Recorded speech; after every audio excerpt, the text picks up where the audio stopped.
मास्तु मा विद्विषावहै। ओम शांति शांति शांति। ಶ್ರೀ ಕೃಷ್ಣ ಸರ್ವೂ ನಿನ್ನ ಸೇವೆಯಾಗಲಿ ಸ್ವಾಮಿ.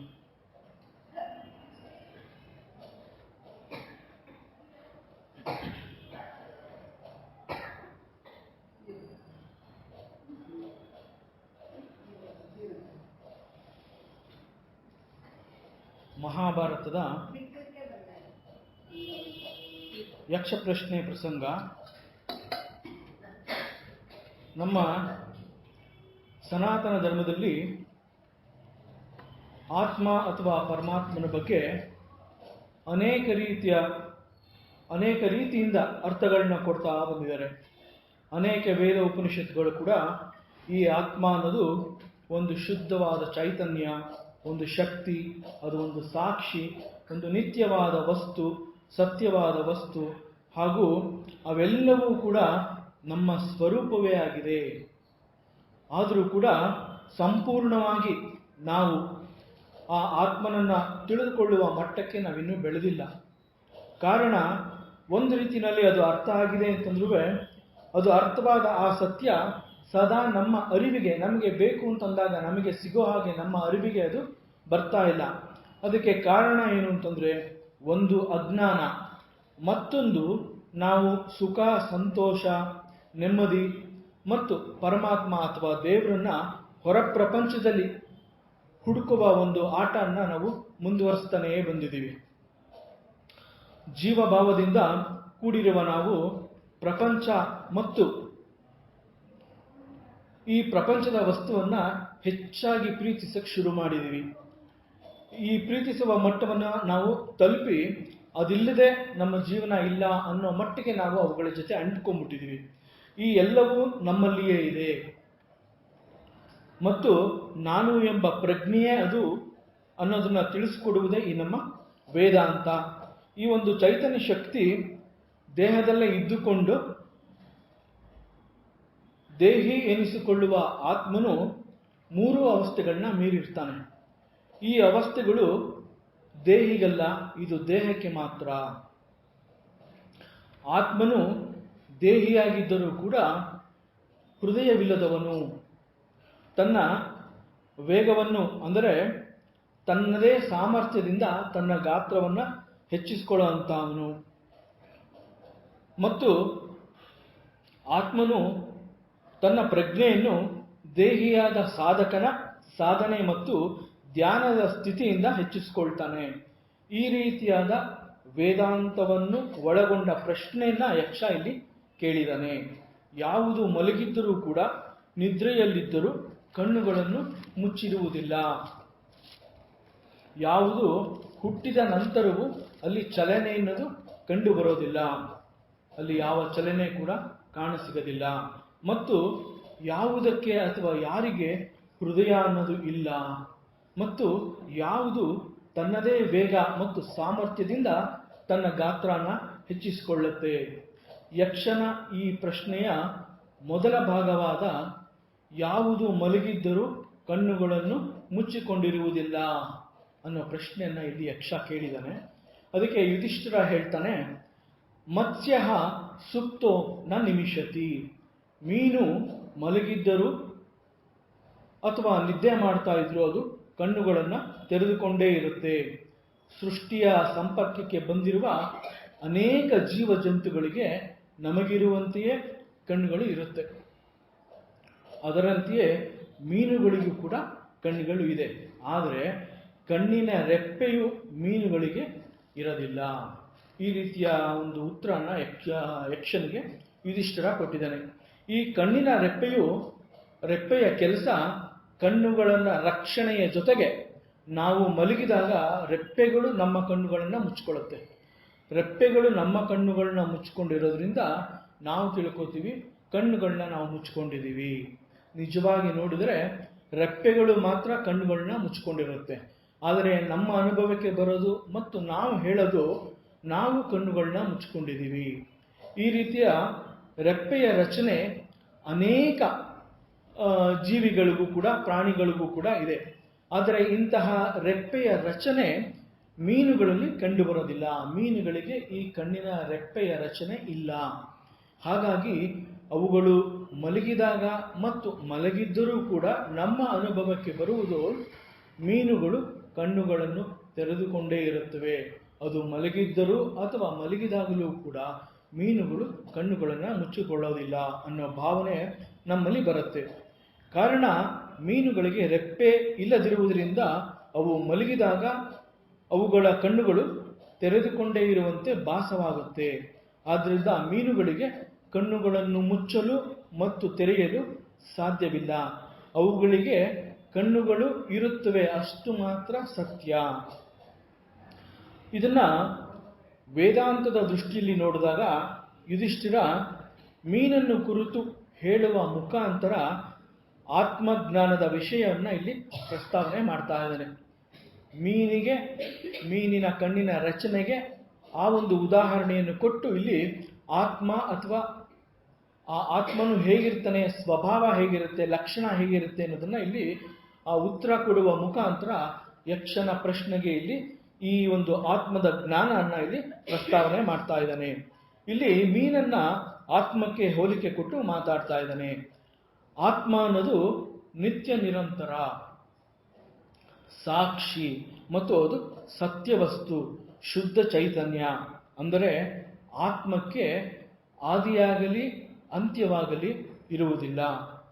ಆತ್ಮ ಅನ್ನೋದು ಅವಸ್ಥಾತ್ರಯಗಳನ್ನು ಮೀರಿದ ಒಂದು ಸತ್ಯ. ಅದು ಅವಸ್ಥಾತ್ರಯ ಅಂತಂದ್ರೆ ಜಾಗೃತ ಅವಸ್ಥೆ, ಸ್ವಪ್ನಾವಸ್ಥೆ ಮತ್ತು ಸುಷುಪ್ತಿ ಅಂತಂದ್ರೆ ಯಾವುದನ್ನ ನಾವು ಎಚ್ಚರ, ಕನಸು ಮತ್ತು ನಿದ್ದೆ ಅಂತ ಹೇಳ್ತೀವಿ. ಈ ರೀತಿಯ 3 ರೀತಿಯ ಅನುಭವಗಳು ನಮಗೆ ಪರಿಚಯವಾದ ನಂತರ ನಾವು ಹೇಳೋದೇನು ಅಂತಂದ್ರೆ, ನಾನು ಈಗ ಎಚ್ಚರವಾಗಿದ್ದೀನಿ, ನಾನು ಈಗ ಮಲಗಿದ್ದಾಗ ಸ್ವಪ್ನವನ್ನು ಕಂಡೆ ಅಂತ ಹೇಳೋದು ಯಾವಾಗ ಅಂತಂದ್ರೆ, ಸ್ವಪ್ನದಿಂದ ಜಾರಿ ಮತ್ತೆ ನಿದ್ದೆಗೆ ಬಂದು ನಿದ್ದೆಯಿಂದ ಎಚ್ಚರ ಆದಮೇಲೆ ನಾನು ಹೇಳ್ತೀನಿ ನಾನು ಕನಸನ್ನ ಕಂಡೆ ಅಂತ. ನಾನು ಕನಸನ್ನು ಕಾಣ್ತಾ ಇರುವಾಗ ಇದು ನನ್ನ ಕನಸು ಅನ್ನೋ ಒಂದು ಜ್ಞಾನ ನನಗೆ ಬರೋದಿಲ್ಲ. ಅದು ಕನಸು ಅಂತ ನನಗೆ ಯಾವಾಗ ಗೊತ್ತಾಗುತ್ತೆ ಅಂತಂದ್ರೆ, ಕನಸಿನಿಂದ ಹೊರಬಂದು ನಿದ್ರೆಯಿಂದ ಹೊರಬಂದು ಎಚ್ಚರಕ್ಕೆ ಬಂದ ಮೇಲೆ ನಾನು ಕಂಡಿದ್ದು ಕನಸು ಅನ್ನೋ ಅನುಭವ ನನಗಾಗತ್ತೆ.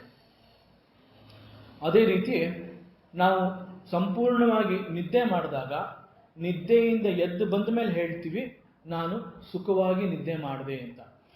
ಆ ಸುಖವಾಗಿ ನಿದ್ದೆ ಮಾಡಿದೆ ಅಂತಂದಾಗ ಆ ನಿದ್ದೆನಲ್ಲಿ ಕನಸು ಕೂಡ ಇಲ್ಲ. ಕೇವಲ ನಾನು ನಿದ್ದೆ ಮಾಡಿದೆ ಅನ್ನೋದು ಮಾತ್ರ ನನಗೆ ಗೊತ್ತಾಗತ್ತೆ. ಅದು ಕೂಡ ನಿದ್ರೆಯಿಂದ ಎಚ್ಚರವಾದ ಮೇಲೆ ನಾನು ಹೇಳುವಂತಹ ಒಂದು ಸ್ಟೇಟ್ಮೆಂಟ್ ಅದು. ಕಾರಣ ಏನು ಅಂತಂದ್ರೆ, ನಿದ್ದೆಯಲ್ಲಿ ದೇಹ ಇರೋದಿಲ್ಲ ಮತ್ತು ಮನಸ್ಸು ಕೂಡ ಅಲ್ಲಿ ಇರೋದಿಲ್ಲ. ಶಾಂತವಾದ ಸ್ಥಿತಿ. ಆ ಶಾಂತವಾದ ಸ್ಥಿತಿನ ನಿದ್ದೆ ಅಂತ ಕರಿತೀವಿ. ಅದಕ್ಕೆ ನಿದ್ದೆ ಮಾಡೋರನ್ನ ನಾವು ಎಚ್ಚರ ಮಾಡಕ್ಕೆ ಹೋಗ್ಬೇಕಾದ್ರೆ ಕೂಡ ಹೇಳ್ತಾರೆ, ಬೇಡ ಮಲಗಿದಾನೆ ಎಚ್ಚರ ಮಾಡಬೇಡ ಅಂತ. ಯಾಕೆ ಅಂತಂದ್ರೆ ನಿದ್ದೆ ಅನ್ನೋದು ಪರಮಾತ್ಮನ ಸಮೀಪದಲ್ಲಿ ನಾನು ಇದೀನಿ ಅನ್ನೋ ಒಂದು ಅನುಭವ. ಅಲ್ಲಿ ಯಾವ ನೋವಿಲ್ಲ, ಯಾವ ರೀತಿಯಾದ ಚಿಂತೆ ಇಲ್ಲ, ನಾನು ಪ್ರಪಂಚದಲ್ಲಿದ್ದೀನಿ ಅನ್ನೋ ಅನುಭವ ಕೂಡ ಇಲ್ಲ. ಯಾವ ಒಂದು ಇದು ಕೂಡ ನಮ್ಮ ಸ್ಪಂದನೆಗೂ ಕೂಡ ಅವಕಾಶ ಇಲ್ಲದೆ ಇರುವಂತಹ ಒಂದು ಶಾಂತವಾದ ಅನುಭವ ನಿದ್ರೆಯಿಂದ ಈಚೆ ಬಂದ ಮೇಲೆ ನಾವು ಹೇಳುವಂತಹದ್ದು ಇದು. ಅದರಿಂದ ಈ ಎಚ್ಚರ, ಸ್ವಪ್ನ ಮತ್ತು ನಿದ್ದೆ ಅನ್ನೋ ಅನುಭವನ ಮೀರಿರೋದು ಈ ಆತ್ಮ ಅನ್ನೋದು.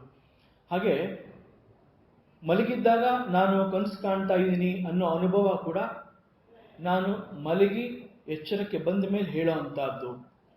ಅದೇ ರೀತಿ ಸುಖವಾದ ನಿದ್ರೆಯನ್ನು ಅನುಭವಿಸಿ ಮತ್ತೆ ಎಚ್ಚರಕ್ಕೆ ಬಂದ ಮೇಲೆ ಹೇಳುವಂಥದ್ದು ನಾನು ಚೆನ್ನಾಗಿ ನಿದ್ರೆ ಮಾಡಿದೆ. ಈ ಎಲ್ಲವೂ ಜೀವರೂಪಿಗಳಾದ ನಮಗೆ ಅನುಭವಕ್ಕೆ ಬರೋದಕ್ಕೆ ಕಾರಣ ಈ 3 ಅವಸ್ಥೆಗಳಲ್ಲಿ ನಾನು ಅನ್ನುವ ಆ ಸಾಕ್ಷಿ ನಮಗೆ ತಿಳಿಸ್ಕೊಡುತ್ತೆ. ಏನಿದು, ನಾವು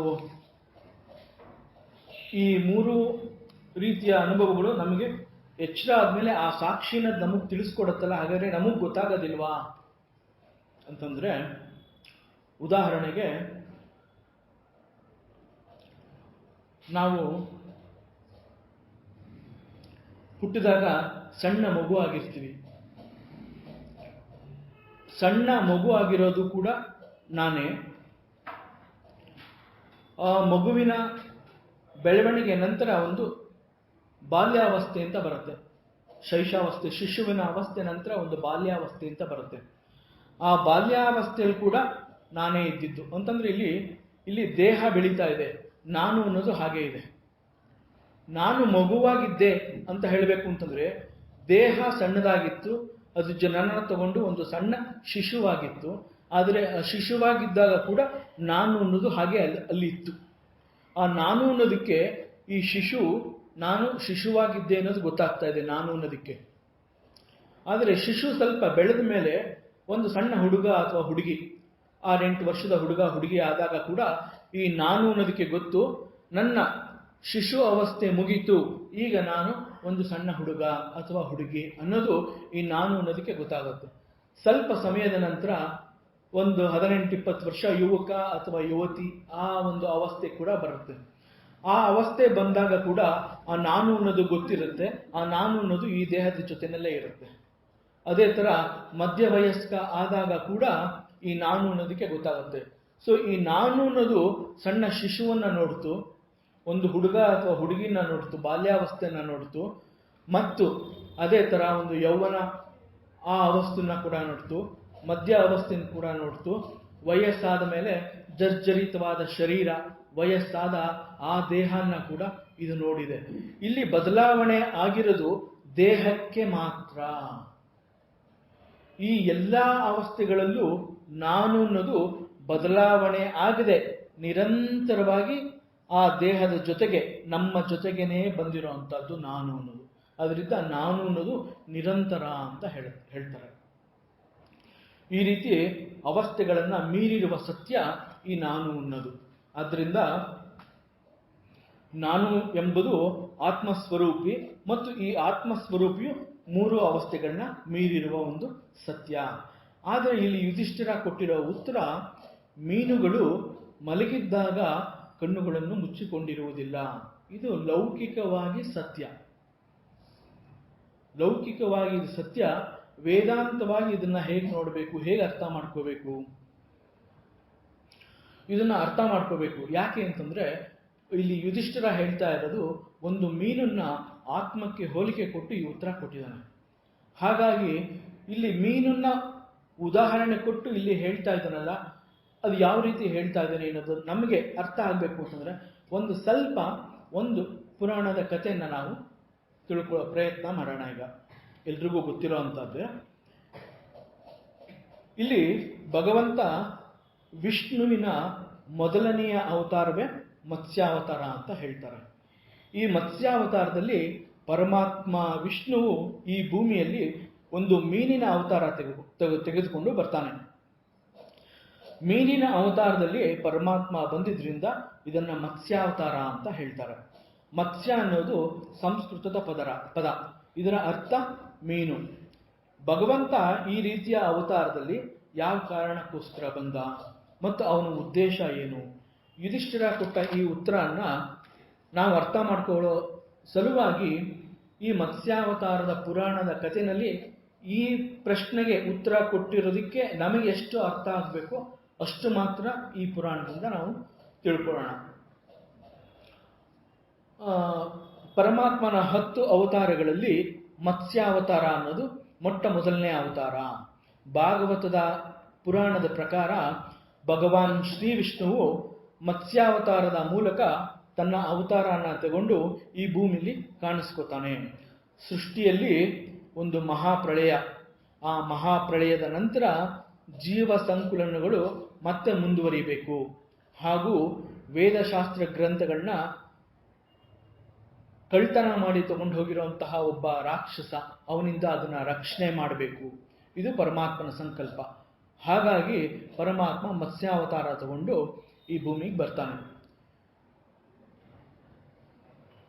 ಪುರಾಣದ ಪ್ರಕಾರ ಒಮ್ಮೆ ಅಂಜನ ಅನ್ನೋ ಒಬ್ಬ ರಾಕ್ಷಸ,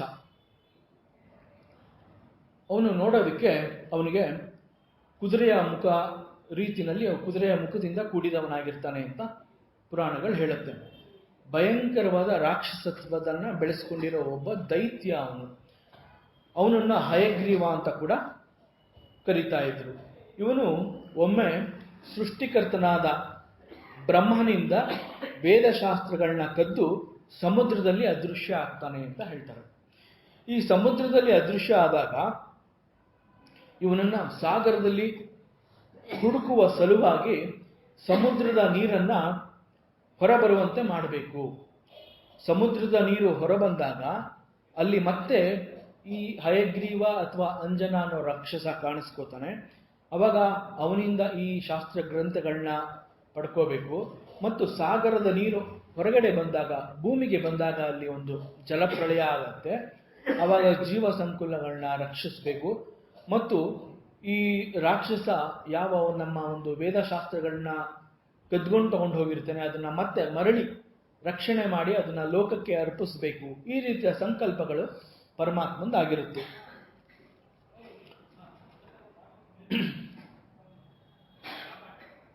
ಈ ರೀತಿಯಾದ ಒಂದು ಸಂಕಲ್ಪ ತಗೊಂಡು ಪರಮಾತ್ಮ ಇಲ್ಲಿ ಮತ್ಸ್ಯಾವತಾರ ತಗೊಂಡು ಈ ಭೂಮಿಗೆ ಬರ್ತಾನೆ. ಈ ಘಟನೆ ನಡೆದ ಸಮಯದಲ್ಲಿ ಭೂಮಿನಲ್ಲಿ ಒಬ್ಬ ಚಕ್ರವರ್ತಿ ಇರ್ತಾನೆ. ಅವನನ್ನ ಸತ್ಯವ್ರತ ಅಂತ ಕರೀತಾರೆ. ಅವನು ಅತ್ಯಂತ ಧರ್ಮನಿಷ್ಠೆಯಿಂದ ಭರತ ವರ್ಷದ ದಕ್ಷಿಣದ ಭಾಗವನ್ನು ಆಳಿದ ಶ್ರೇಷ್ಠ ಚಕ್ರವರ್ತಿ ಅಂತ ಪುರಾಣಗಳು ಹೇಳುತ್ತೆ. ಒಂದು ದಿನ ಎಂದಿನಂತೆ ಆ ಚಕ್ರವರ್ತಿ ಸತ್ಯವ್ರತನು ತನ್ನ ನಿತ್ಯ ಕರ್ಮದ ಆಚರಣೆಗಾಗಿ ಎಂದಿನಂತೆ ಒಂದು ದಿನ ಕೃತಮಾಲ ಅನ್ನೋ ನದಿ ತೀರಕ್ಕೆ ಹೋಗಿ ಬೆಳಗಿನ ಪ್ರಾರ್ಥನೆಯನ್ನ ಮಾಡಿ ಸೂರ್ಯ ನಮಸ್ಕಾರ ಮಾಡಿ ದೇವತೆಗಳಿಗೆ ತರ್ಪಣದ ವಿಧಿಯನ್ನ ನಡೆಸಬೇಕು ಅಂತ ಹೇಳಿ ನದಿಯಲ್ಲಿ ಬಾಗಿ ಬೊಗಸೆಯಲ್ಲಿ ನೀರು ತಗೋತಾನೆ. ನೀರು ತಗೊಂಡು ಮಂತ್ರ ಉಚ್ಚಾರಣೆ ಮಾಡಿ ಆ ತರ್ಪಣದ ವಿಧಿವಿಧಾನಗಳನ್ನ ಅನುಸರಿಸಿ ಆ ಬೊಗಸೆಯಲ್ಲಿದ್ದ ನೀರನ್ನ ಮತ್ತೆ ನದಿಗೆ ಬಿಡೋದಕ್ಕೆ ಬಾಗ್ತಾನೆ. ಆಗ ಅವನ ಬೊಗಸೆಯಲ್ಲಿ ತುಂಬಿದ ಆ ನೀರಿನಲ್ಲಿ ಒಂದು ಸಣ್ಣ ಬಂಗಾರದ ಬಣ್ಣದ ಒಂದು ಮೀನು ಅವನ ಅಂಗೈಯಲ್ಲಿ ಕಾಣಿಸ್ಕೊಳ್ಳುತ್ತೆ. ಅದನ್ನು ನೋಡಿ ಅತ್ಯಂತ ಆಶ್ಚರ್ಯದಿಂದ ಅವನು ವಿಸ್ಮಯ ಆಗ್ತಾನೆ.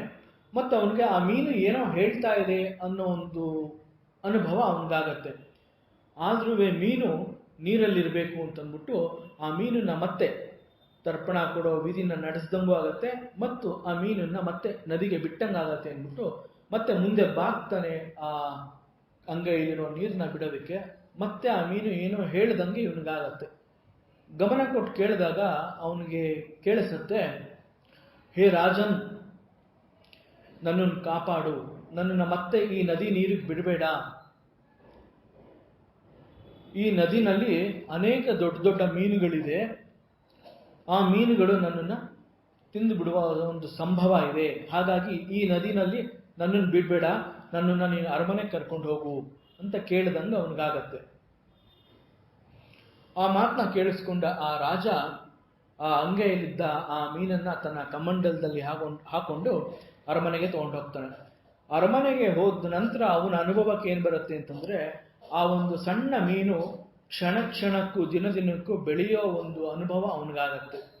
ಒಂದು ಸಣ್ಣ ಕಮಂಡಲದಲ್ಲಿದ್ದ ಆ ಮೀನು ಆ ಕಮಂಡಲದ ಜಾಗ ಸಾಲದು ಅನ್ನೋ ರೀತಿನಲ್ಲಿ ಬೆಳೆದು ಒಂದು ಪಾತ್ರೆಗೆ ಬರುತ್ತೆ. ಪಾತ್ರೆಯಿಂದ ಒಂದು ಅರಮನೆಯ ನೀರಿನ ತೊಟ್ಟಿಗೆ ಹೋಗುತ್ತೆ. ಆ ನೀರಿನ ತೊಟ್ಟಿನಲ್ಲಿ ಕೂಡ ಅಗಾಧವಾಗಿ ಬೆಳೆದು ಅಲ್ಲಿಂದ ಮತ್ತೊಂದು ಬಾವಿಯಿಂದ ಕೆರೆಯಿಂದ ಮತ್ತೆ ನದಿಯಿಂದ ಮತ್ತೆ ಅದನ್ನ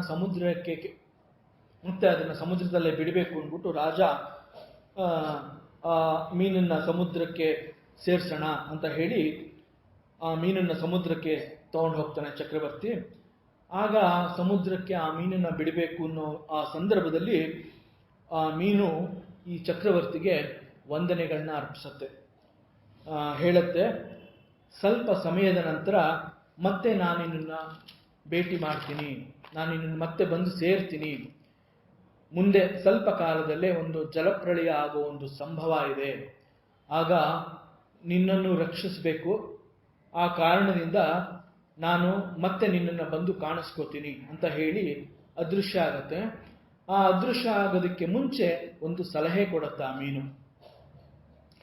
ಏನು ಹೇಳುತ್ತೆ ಅಂತಂದ್ರೆ, ಈ ಸೃಷ್ಟಿಯಲ್ಲಿ ಕಂಡುಬರುವಂತಹ ಒಂದು ಉತ್ತಮವಾದ ಬೀಜಗಳನ್ನ ಮತ್ತು ಉತ್ತಮವಾದ ರಾಯಭಾರಿಗಳನ್ನ ನೀನು ಒಂದು ಕಡೆ ಸೇರಿಸಿ ಒಂದು ದೊಡ್ಡ ಹಡಗನ್ನು ಕೂಡ ನೀನು ರೆಡಿ ಮಾಡಿ ಸಿದ್ಧ ಮಾಡಿಕೊಂಡಿರು. ನಾನು ಬಂದಾಗ ನೀನು ಅವುಗಳ ಜೊತೆ ಸಿದ್ಧನಾಗಿರು ಅಂತ ಹೇಳುತ್ತೆ. ಇಲ್ಲಿ ಉತ್ತಮವಾದ ಬೀಜಗಳನ್ನ ಮತ್ತು ಉತ್ತಮವಾದ ರಾಯಭಾರಿಗಳನ್ನ ಅಂತ ಆ ಮೀನು ಯಾಕೆ ಹೇಳುತ್ತೆ ಅಂತಂದ್ರೆ, ಇಲ್ಲಿ ಬೀಜ ಅಂತಂದ್ರೆ ನಾವೇನು ಅರ್ಥ ಮಾಡ್ಕೋಬೇಕು ಅಂತಂದ್ರೆ, ಒಂದರಿಂದ ಹಲವಾರು ಮತ್ತೆ ಮತ್ತೆ ಸಿಗುವಂತಹ ಆ ಒಂದು ಬೀಜ. ಅದಕ್ಕೆ ಬೀಜದಲ್ಲಿ ಏನು ಕಾಣೋದಿಲ್ಲ ಅಂತ ಹೇಳ್ತಾರೆ, ಬೀಜ ರೂಪ ಅಂತ ಹೇಳ್ತಾರೆ. ಏನು ಗೊತ್ತಾಗದೆ ಎಲ್ಲವನ್ನೂ ಅದರಲ್ಲಿ ಅಡಗಿಸ್ಕೊಂಡಿರುತ್ತೆ.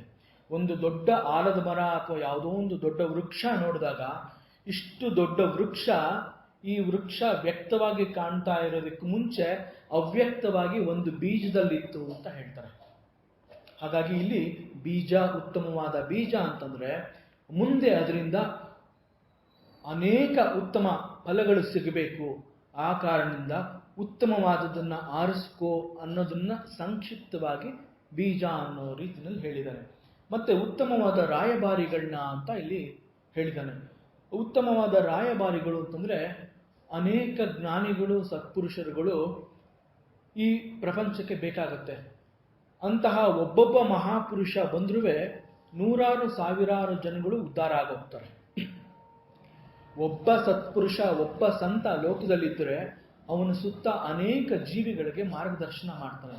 ಹಾಗಾಗಿ ಉತ್ತಮ ರಾಯಭಾರಿಗಳು ಅನ್ನೋ ರೀತಿಯಲ್ಲಿ ಮೀನು ಒಂದು ಸೂಚನೆ ಕೊಟ್ಟಿರುತ್ತೆ ಅವನಿಗೆ. ಈ ರೀತಿ ಒಂದು ದೊಡ್ಡ ಹಡಗಿನ ಸಮೇತ ಉತ್ತಮವಾದ ಬೀಜಗಳನ್ನ ಮತ್ತು ಉತ್ತಮವಾದ ರಾಯಭಾರಿಗಳನ್ನ ಆಯ್ಕೆ ಮಾಡಿಕೊಂಡು ಈ ಕ್ಷಣದಿಂದಲೇ ನೀನು ಅದನ್ನ ಸಿದ್ಧ ಮಾಡ್ಕೋ ಅನ್ನೋಂತಹ ಒಂದು ಎಚ್ಚರಿಕೆಯನ್ನ ಕೊಟ್ಟು ಅದು ಅದೃಶ್ಯ ಆಗುತ್ತೆ. ಮುಂದಿನ ಕೆಲವೇ ಸಮಯದಲ್ಲಿ ಒಂದು ಮಹಾಪ್ರಳಯ ಭೂಮಿಯನ್ನ ಆವರಿಸುತ್ತೆ. ಆ ಸಮಯದಲ್ಲಿ ಮತ್ಸ್ಯ ಮಾತು ಕೊಟ್ಟಂತೆ ಚಕ್ರವರ್ತಿ ಎಲ್ಲ ಸಿದ್ಧತೆಗಳೊಂದಿಗೆ ಎಲ್ಲವನ್ನು ಹಡಗಿನಲ್ಲಿ ತುಂಬಿಕೊಂಡು ಮರುಕ್ಷಣದಲ್ಲಿ ಪರಮಾತ್ಮ ವಿಷ್ಣುವು ಮಹಾಮತ್ಸ್ಯನಾಗಿ ವಾಸುಕಿಯ ಸಮೇತ ಆ ಚಕ್ರವರ್ತಿಯ ಎದುರಿಗೆ ಕಾಣಿಸ್ಕೊಳ್ತಾನೆ. ಆಗ ಚಕ್ರವರ್ತಿ ಆ ಹಡಗಿನ ಸಮೇತ ವಾಸುಕಿಯನ್ನ ಹಗ್ಗದಂತೆ ಬಳಸಿ ಆ ದೊಡ್ಡ ಮತ್ಸ್ಯಕ್ಕೆ ಕಟ್ಟಿ ಜಲಪ್ರಳಯದಿಂದ ತಪ್ಪಿಸಿಕೊಂಡು ಹಿಮಾಲಯದ ತುಟ್ಟ ತುದಿಗೆ ಹೋಗ್ತಾನೆ ಅಂತ ಪುರಾಣ ಹೇಳುತ್ತೆ. ಈ ಒಂದು ಅವಧಿನಲ್ಲಿ ಅವನಿದ್ದ ಜಾಗದಿಂದ ಹಿಮಾಲಯದ ತುಟ್ಟ ತುದಿಗೆ ಹೋಗ್ತಾರೆ ಅಂತ ಹೇಳುವ ಆ ಅವಧಿನಲ್ಲಿ ಪರಮಾತ್ಮ ಮಹಾವಿಷ್ಣು ಆ ಚಕ್ರವರ್ತಿಗೆ ಆತ್ಮಜ್ಞಾನನ ಬೋಧಿಸ್ದ ಅಂತ ಕೂಡ ಹೇಳ್ತಾರೆ. ಈ ರೀತಿ ಜಲಪ್ರಳಯದ ಸಮಯದಲ್ಲಿ ಸಾಗರದ ನೀರು ಪ್ರವಾಹದ ಜೊತೆ ಸೇರಿ ಖಾಲಿಯಾದಾಗ ಅಲ್ಲಿ ಕಾಣಿಸಿಕೊಂಡ ರಾಕ್ಷಸನನ್ನ ಮಹಾವಿಷ್ಣು ಸಂಹಾರ ಮಾಡ್ತಾನೆ. ಸಂಹಾರ ಮಾಡಿ ಆ ವೇದಶಾಸ್ತ್ರ ಗ್ರಂಥಗಳನ್ನ ಮತ್ತೆ ಮರಳಿ ಬ್ರಹ್ಮನಿಗೆ ಸಿಗುವಂತೆ ಮಾಡಿ ಅದನ್ನ ಲೋಕಕ್ಕೆ ಅರ್ಪಣೆ ಮಾಡ್ತಾನೆ. ಇದು ಪುರಾಣದ ಕಥೆ. ಇಲ್ಲಿ ನಾವು ಯುಧಿಷ್ಠಿರ ಕೊಟ್ಟ ಉತ್ತರನ್ನ ಈ ಕಥೆಗೆ ಹೇಗೆ ನಾವು ಒಂದು ಸಂಬಂಧ ಕಲ್ಪಿಸ್ಕೋಬೇಕು ಅಂತಂದ್ರೆ, ಇಲ್ಲಿ ಯುಧಿಷ್ಠಿರ ಹೇಳಿರೋದು ಮತ್ಸ್ಯ ಸುಪ್ತೋ ನ ನಿಮಿಷತಿ, ಮೀನು ಮಲಗಿದ್ದಾಗಲೂ ಕಣ್ಣುಗಳನ್ನು ಮುಚ್ಚಿಕೊಂಡಿರುವುದಿಲ್ಲ ಅಂತಂದ್ರೆ, ಈ ಉತ್ತರದಲ್ಲಿ ನಾವು ಗಮನಿಸಬೇಕಾದ ಒಂದು ಮುಖ್ಯವಾದ ಅಂಶ ಅಂತಂದ್ರೆ, ಯುಧಿಷ್ಠಿರ ಮೀನನ್ನ ಆತ್ಮಕ್ಕೆ ಹೋಲಿಕೆ ಮಾಡಿಕೊಟ್ಟಿರೋದು. ಆತ್ಮ ಅನ್ನೋದು ಒಂದು ಶುದ್ಧ ಚೈತನ್ಯ, ಅದು ನಿತ್ಯ ವಸ್ತು, ಅದು ಸತ್ಯ ವಸ್ತು, ಅದು ಅವಸ್ಥಾತ್ರಯಗಳನ್ನ ಮೀರಿದ ಒಂದು ಸದಾ ಸತ್ಯವಾಗಿ ಇರುವಂತಹದ್ದು. ಅಲ್ಲಿ ನಿದ್ರೆ, ಎಚ್ಚರ, ಸ್ವಪ್ನ ಎಂಬ ಯಾವ ಅವಸ್ಥೆನೂ ಅಲ್ಲಿ ಕಾಡೋದಿಲ್ಲ. ಆದ್ರಿಂದ ಇಲ್ಲಿ ಆತ್ಮ ಅನ್ನೋದು ಎಲ್ಲವನ್ನೂ ನೋಡುವ ಸಾಕ್ಷೀಭೂತನಾಗಿದ್ದಾನೆ ಅಂತಂದ್ರೆ, ಪರಮಾತ್ಮ ಕಣ್ಣು ಮುಚ್ಕೊಂಡು ಕೂಳ್ತಿಲ್ಲ. ಪರಮಾತ್ಮನಿಗೆ ಎಲ್ಲ ಗೊತ್ತಾಗ್ತದೆ. ಪರಮಾತ್ಮ ನಾವು ಎಲ್ಲೇ ಏನೇ ಮಾಡಿದ್ರು ಇಲ್ಲಿ ಪರಮಾತ್ಮ ಇಲ್ಲ, ಇಲ್ಲಿ ಬಾಗಿಲು ಹಾಕೊಂಡಿದ್ದೀನಿ, ನಾ ಏನು ಬೇಕಾದ್ರೂ ಮಾಡ್ಕೋಬಹುದು, ಹಾಗಲ್ಲ. ಪರಮಾತ್ಮನಿಗೆ ಎಲ್ಲ ಗೋಚರ ಆಗತ್ತೆ. ಅವನು ನಿತ್ಯ ಸಾಕ್ಷಿಯಾಗಿರ್ತಾನೆ. ಸಾಕ್ಷಿ ಅಂತಂದ್ರೆ ಪ್ರತಿಯೊಂದು ಕೂಡ ಅವನ ಗೋಚರಕ್ಕೆ ಸಿಗೋ ಅಂಥದ್ದನ್ನ ಸಾಕ್ಷಿ ಅಂತ ಹೇಳ್ತಾರೆ. ಯಾವ ಒಂದು ಘಟನೆ ಸನ್ನಿವೇಶ ನಡೆದಾಗ ಅದನ್ನು ನೋಡಿ ಅನುಭವಿಸಿದವರು ನ್ಯಾಯಾಲಯದಲ್ಲಿ ಸಾಕ್ಷಿ ಅಂತ ಹೇಳಕ್ಕೆ ಬರ್ತಾರೆ. ಯಾಕೆ ಅವ್ರನ್ನ ಸಾಕ್ಷಿ ಅಂತ ಕರೀತಾರೆ ಅಂತಂದರೆ ಅವರು ಇದನ್ನು ನೋಡಿದ್ದಾರೆ ಅಂತ. ಇಲ್ಲಿ ಪರಮಾತ್ಮನ ಸಾಕ್ಷಿ ಅಂತ ಯಾಕೆ ಹೇಳ್ತಾರೆ ಅಂತಂದರೆ ಪರಮಾತ್ಮನಿಗೆ ಕಾಣದೇ ಇರೋ ಅಂಥದ್ದು ಯಾವುದೂ ಇಲ್ಲ. ಅದರಿಂದ ಇಲ್ಲಿ ಕಣ್ಣುಗಳನ್ನ ಮುಚ್ಕೊಳ್ಳೋದಿಲ್ಲ ಅಂತಂದರೆ ಪರಮಾತ್ಮ ಸದಾ ನಿರಂತರವಾಗಿ ಇರೋವನು, ಎಚ್ಚರದಲ್ಲಿರುವನು, ಜಾಗೃತನಾಗಿರುವನು ಅನ್ನೋ ಒಂದು ಉತ್ತರನ ಯುಧಿಷ್ಠಿರ ಕೊಟ್ಟಿದ್ದಾನೆ. ಇಲ್ಲಿ ನಾವು ಅರ್ಥ ಮಾಡ್ಕೋಬೇಕಾಗಿರೋದು ಆತ್ಮ ಅನ್ನೋದು ಸದಾ ಸ್ಫುಟಿಸ್ತಾ ಇರುವಂತಹ ನಿತ್ಯ ನಿರಂತರ ಸತ್ಯ ವಸ್ತು. ಆತ್ಮ 3 ಅವಸ್ಥೆಗಳನ್ನ ಮೀರಿರುವಂತಹದ್ದು. ಆತ್ಮದ ದೃಷ್ಟಿಗೆ ಎಲ್ಲನೂ ಗೋಚರ ಆಗತ್ತೆ, ಎಲ್ಲವನ್ನು ನೋಡಬಲ್ಲದು. ಈ ರೀತಿ ಅರ್ಥ ಮಾಡ್ಕೋಬೇಕು. ಈ ರೀತಿ ಅರ್ಥ ಮಾಡ್ಕೊಳ್ಳೋ ಸಲುವಾಗಿ ಇಲ್ಲಿ ಯುಧಿಷ್ಠಿರ ಹೇಳ್ತಾನೆ, ಸುಪ್ತೋ ನ ನಿಮಿಷತಿ ಮತ್ಸ್ಯ ಸುಪ್ತೋ ನ ನಿಮಿಷತಿ. ಮೀನು ಮಲಗಿದ್ದಾಗಲೂ ಕಣ್ಣು ಮುಚ್ಚಿಕೊಂಡಿರುವುದಿಲ್ಲ ಅಂತಂದರೆ ಆತ್ಮ ಸದಾ ಎಚ್ಚರದ ಸ್ಥಿತಿಲಿ ಇರೋವಂತಹದ್ದು ಅನ್ನೋದನ್ನ ಈ ಪ್ರಶ್ನೆಯಲ್ಲಿ ಹೇಳಿದ್ದಾನೆ. ಮತ್ತೆ ಯಕ್ಷ ಈ ಪ್ರಶ್ನೆಯ ಮುಂದಿನ ಭಾಗದಲ್ಲಿ ಕೇಳ್ತಾನೆ, ಕಿಂ ಸ್ವಿತ್ ಜಾತಂ ನ ಚೋಪತಿ. ಯಾವುದು ತನ್ನ ಜನನವಾದ ಮೇಲೂ ಕೂಡ ಚಲಿಸೋದಿಲ್ಲ. ಸೃಷ್ಟಿಗೆ ಬಂದ ನಂತರ ಅದು ಯಾವುದೇ ಆಗಿದ್ರೂ ಕೂಡ ಅದಕ್ಕೆ ಜನನ ಆಯಿತು ಅಂತ ನಾವು ಭಾವಿಸ್ತೀವಿ. ಜನನದ ನಂತರ ಸೃಷ್ಟಿಗೆ ಬಂದಿರುವ ಅಂತಹವುಗಳಿಗೆ ಒಂದು ರೀತಿಯ ಚಲನೆ ಇರಬೇಕಾಗತ್ತೆ. ಯಾವುದು ಅದು ತನ್ನ ಜನನದ ನಂತರವೂ ಅದಕ್ಕೆ ಚಲನೆ ಇಲ್ಲದಿರುವುದು ಅನ್ನುವಂತಹ ಪ್ರಶ್ನೆಯನ್ನ ಇಲ್ಲಿ ಯುಧಿಷ್ಠಿರ ಕೇಳ್ತಾನೆ. ಸಾಮಾನ್ಯವಾಗಿ ನಾವು ಅರ್ಥ ಮಾಡ್ಕೊಂಡಿರೋದು ಯಾವುದೇ ಒಂದು ಜನ್ಮ ಅಂತ ಪಡೆದುಕೊಂಡ ನಂತರ ಭೂಮಿಗೆ ಗರ್ಭದಿಂದ ಹೊರಬಂದ ಮರುಕ್ಷಣದಲ್ಲಿ ಅಲ್ಲಿ ಒಂದು ರೀತಿಯ ಚಲನೆ ಇರುತ್ತೆ ಅಂತ ನಾವು ನೋಡಿರ್ತೀವಿ. ಒಂದು ಮನುಷ್ಯ ಅಥವಾ ಒಂದು ಸಣ್ಣ ಮಗು ಹುಟ್ಟಿದ ಕೂಡಲೇ ಅಲ್ಲಿ ಚಲನೆ ಅನ್ನೋದು ಯಾವ ಥರ ಇರುತ್ತೆ ಅಂತಂದರೆ ಮಗುವಿನ ಅಳುವಿನ ಶಬ್ದ ಇರಬಹುದು, ಮಗು ಉಸಿರಾಡಿದಾಗ ಆ ಎದೆಯ ಏರಿಳಿತ ಇರಬಹುದು, ಕೈಕಾಲುಗಳನ್ನ ಚಾಚುವಂತಹ ಆಡಿಸುವಂತಹ ಒಂದು ಮೂಮೆಂಟ್ ಇರಬಹುದು. ಇವುಗಳನ್ನ ಚಲನೆ. ಅದೇ ಥರ ಯಾವುದೇ ಪ್ರಾಣಿಯಾಗಲಿ ಅದು ತನ್ನ ಜನ್ಮ ತೆಗೆದುಕೊಂಡ ನಂತರ ಅದರ ವರ್ತನೆಯಲ್ಲಿ ಉಂಟಾಗುವ ಬದಲಾವಣೆಯನ್ನ ಇಲ್ಲಿ ಚಲನೆ ಅಂತ ಹೇಳಲಾಗಿದೆ. ಇದನ್ನ ಗಮನದಲ್ಲಿರಿಸಿಕೊಂಡು ಯಕ್ಷನು ಈ ಪ್ರಶ್ನೆಯನ್ನ ಕೇಳ್ತಾನೆ, ಯಾವುದದು ತನ್ನ ಹುಟ್ಟಿನ ನಂತರವೂ ಅಲ್ಲಿ ಚಲನೆಯನ್ನ ಕಾಣೋದಿಲ್ಲ? ಈ ಪ್ರಶ್ನೆಗೆ ಯುಧಿಷ್ಠಿರ ಹೇಳ್ತಾನೆ, ಅಂಡಂ ಜಾತಂ ನ ಚೋಪತಿ. ಮೊಟ್ಟೆಯು ಹುಟ್ಟಿದ ನಂತರವೂ ಅದು ಚಲಿಸುವುದಿಲ್ಲ ಅಂತ ಹೇಳ್ತಾನೆ. ಇಲ್ಲಿ ಅಂಡಂ ಅಂತಂದ್ರೆ ಮೊಟ್ಟೆ, ಚೋಪತಿ ಅಂತಂದ್ರೆ ನಿಧಾನದ ಗತಿನಲ್ಲಿ ಚಲನೆ ಇರುವಂತಹದ್ದು. ನ ಚೋಪತಿ ಅಂತಂದ್ರೆ ಆ ನಿಧಾನ ಗತಿಯ ಚಲನೆನೂ ಇಲ್ಲದೆ ಇರೋವಂಥದ್ದು ನ ಚೋಪತಿ ಅಂತಂದ್ರೆ. ಜಾತಂ ಅಂತಂದ್ರೆ ಹುಟ್ಟುವುದು, ಜನ್ಮನ್ನ ಪಡೆದುಕೊಳ್ಳುವುದು ಅನ್ನೋ ಒಂದು ಅರ್ಥ. ಹುಟ್ಟು ಅಂತಂದ್ರೆ ಈ ಸೃಷ್ಟಿಯ ಸಂಪರ್ಕಕ್ಕೆ ಬರುವುದು ಅನ್ನೋ ಅರ್ಥ ಕೂಡ ಬರುತ್ತೆ. ಇಲ್ಲಿ ಸಂಪರ್ಕಕ್ಕೆ ಬರುವುದು ಅಂತಂದ್ರೆ ಅದು ಒಂದು ರೀತಿಯ ಪ್ರತಿಕ್ರಿಯೆ. ಸೃಷ್ಟಿಯಿಂದ ಒಂದು ಸೂಚನೆ ನಮಗೆ ಸಿಗತ್ತೆ, ಅಥವಾ ನಮ್ಮಿಂದ ಸೃಷ್ಟಿಗೆ ಒಂದು ಸೂಚನೆ ಸಿಗುತ್ತೆ. ಇದನ್ನ ಪ್ರತಿಕ್ರಿಯೆ ಅಂತ ಹೇಳ್ತಾರೆ. ಆದರೆ ನಮ್ಮ ಹೊಂದಾಣಿಕೆ ಸೃಷ್ಟಿಯ ಜೊತೆನಲ್ಲಿ ಎಷ್ಟರ ಮಟ್ಟಿಗೆ ಇರುತ್ತೆ ಅನ್ನೋದು ನಮಗೆ ಬಿಟ್ಟ ವಿಚಾರ. ಇದು ಯಾಕೆ ನಮಗೆ ಬಿಟ್ಟ ವಿಚಾರ ಅಂತಂದ್ರೆ ಈ ಭೂಮಿಯ ಸಂಪರ್ಕಕ್ಕೆ ಬಂದು ನಾವು ನಮ್ಮ ಸಾಧನೆಯನ್ನೇ ಯಾವ ರೀತಿ ಮಾಡ್ತೀವಿ ಅದು ನಮ್ಮ ವೈಯಕ್ತಿಕ ವಿಚಾರ. ನಮ್ಮ ಕರ್ಮಾನುಸಾರ ನಾವು ಏನು ಸಾಧನೆ ಮಾಡ್ತೀವಿ ಅದು ನಮಗೆ ಬಿಟ್ಟಂತಹ ಒಂದು ವಿಚಾರ. ಆದರೆ ಇಲ್ಲಿ ಮೊಟ್ಟೆಯು ಜನನವಾದ ಮೇಲೂ ಕೂಡ ಅಲ್ಲಿ ಯಾವ ಸೂಚನೆಯೂ ಇಲ್ಲದಂತೆ ಅದರಲ್ಲಿ ಯಾವ ಚಲನೆಯೂ ಕಂಡು ಬರುವುದಿಲ್ಲ. ಹಾಗೆಂದ ಮಾತ್ರಕ್ಕೆ ಮೊಟ್ಟೆಗೆ ಜನನವಾಗಿಲ್ವಾ? ಹಾಗರೆ ಮೊಟ್ಟೆ ಪ್ರಪಂಚಕ್ಕೆ ಬಂದಿಲ್ವಾ ಅಂತಂದ್ರೆ ಹೌದು, ಮೊಟ್ಟೆ ಕೂಡ ಒಂದು ಗರ್ಭದಿಂದ, ತನ್ನ ತಾಯಿಯ ಗರ್ಭದಿಂದ ಹೊರಬಂದಿರೋ ಅಂಥದ್ದು. ಹೊರಬಂದಿರುವ ಕಾರಣದಿಂದಲೇ ಮೊಟ್ಟೆಗೆ ಜನನವಾಗಿದೆ, ಜಾತಂ ಅಂತ ಹೇಳ್ತಾ ಇರೋದು. ಯಾವುದೇ ಒಂದು ಜನನವಾದ ನಂತರ ಅಲ್ಲಿ ಒಂದು ಚಲನೆ ಅನ್ನೋದು ಇರಲೇಬೇಕಾಗತ್ತೆ. ಆದರೆ ಮೊಟ್ಟೆಯ ಜನನದ ನಂತರ ಅಲ್ಲಿ ಯಾವ ಪ್ರತಿಕ್ರಿಯೆಗಳು ಕಂಡು ಬರೋದಿಲ್ಲ. ಇದೇ ಪ್ರತಿಕ್ರಿಯೆಯನ್ನು ನಾವು ಸ್ವಲ್ಪ ವೇದಾಂತದ ದೃಷ್ಟಿಕೋನದಿಂದ ನೋಡಬೇಕಾಗತ್ತೆ. ಈ ವಿಚಾರನ ಅಧ್ಯಯನ ಮಾಡಿದಾಗ ನಮಗೆ ಒಂದು ವಿಚಾರ ಗೊತ್ತಾಗುತ್ತೆ.